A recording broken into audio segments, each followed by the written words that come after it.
Thaiföld nem bővelkedik magas hegyekben. Ilyenek csak északon a burmai határnál találhatók. Itt élnek sokszor félig nomád, primitív körülmények között a hegyi törzsek, a meók, karenek, jaók, lahuk, maribik. Valamennyi törzs kínai vagy tibeti eredetű. Itt már a hírhedt aranyháromszögben a Burma, Laosz és Thaiföld által határolt senki földjén járunk, mely az ópiumtermesztés világközpontja. A kábítószerek alapanyagait évszázadok óta az itt élő hegyi törzsek termeszték. Néhány hegyi törzset a kínaiak telepítettek ide, falukat építve számukra. Olyanok ezek, mint az amerikai indián rezervátumok, de a civilizációnak még annyi nyomát sem találjuk itt. A rezervátumfaluk megtekintéséért az őrt álló kínai katonáknak belépődíjat kell fizetnünk.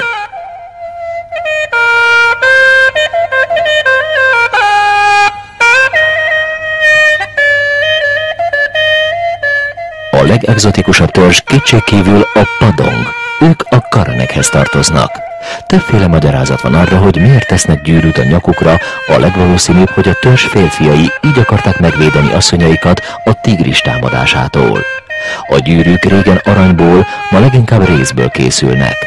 A lányok 3 évente 3 új gyűrűt kapnak, míg el nem érik a 25. évüket, vagy férjhez nem mennek. Nyakuk, gerincük nem viselné el a terhet, így gyűrűjüket soha nem vehetik le.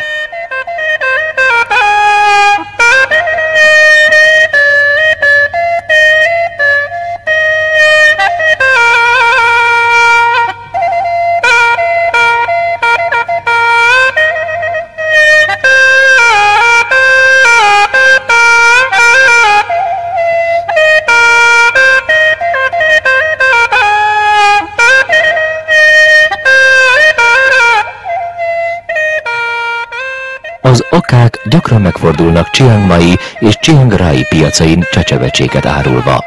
Népviseletben gyakran mezitláb, de rengeteg ezüstékszert viselve járnak. Az ő életük, szokásaik a legprimitívebbek és egyben a legkevésbé ismertek. Vallásuk az ősi szellemhitben gyökerezik. Szexuális szabadosságuk közismert. Nem csak termesztik, fogyasztják is az ópiumot.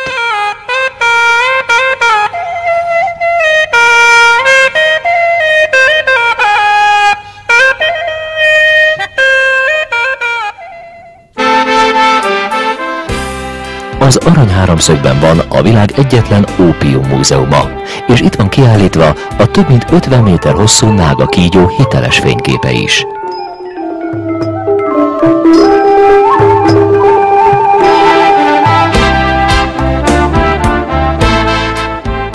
A Mekong hatalmas folyamán hajózva egyszerre láthatjuk Thaiföld, Myanmar és Laosz partjait.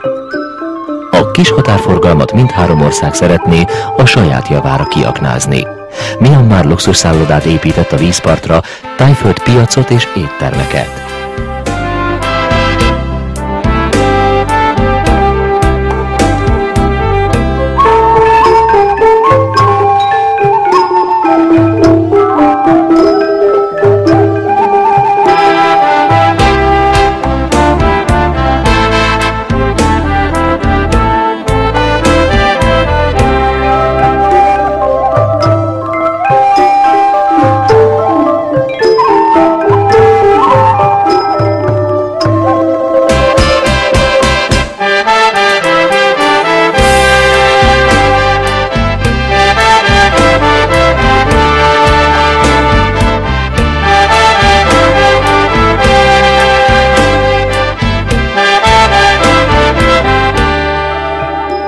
Kishajókkal átkelhetünk a laoszi partra.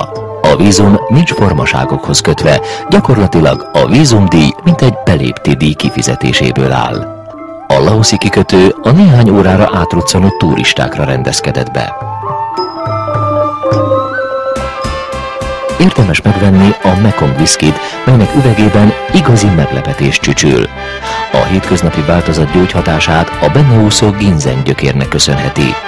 A különlegesebb elsősorban a reumára kínál enyhülést a benne oldott kígyóméreg révén. Csakhogy nem csak a méreg van az üvegben, de a kígyó is. Helyi különlegesség a gyönyörűen faragott ópiumpipa. Fontos bevételi forrás a laoszi bélyeg, melyet képeslapra ragasztva, különleges bélyegzővel lepecsételve nem csak filatérista ismerőseinknek küldhetünk el. A piac a Thaiföldön megszokott, részben onnan származó árukat kínálja.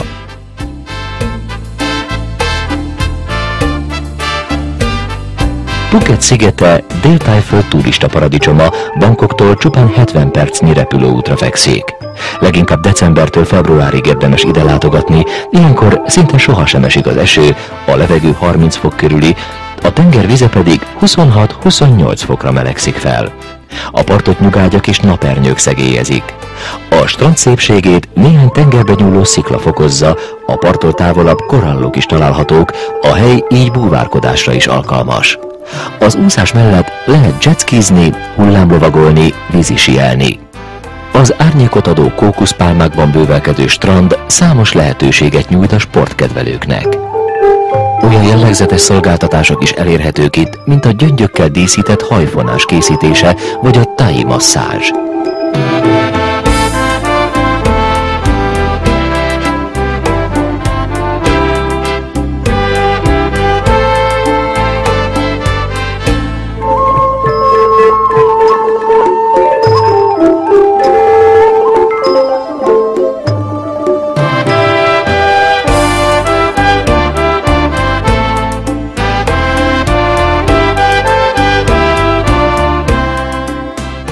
A hatalmas sziklák nyugodt, homokos kis öblöket rejtenek.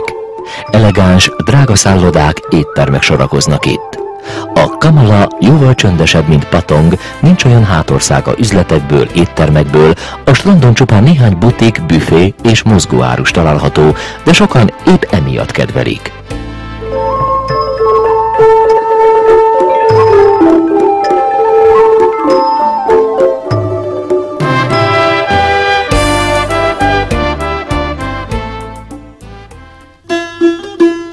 Malajzia közelsége miatt Dél-Thaiföldön, így Phuket szigetén is sok maláj él, akik a helyi buddhistáktól eltérően muzulmánok, és mind külsejükben, mind szokásaikban jól megkülönböztethetőek az őslakóktól.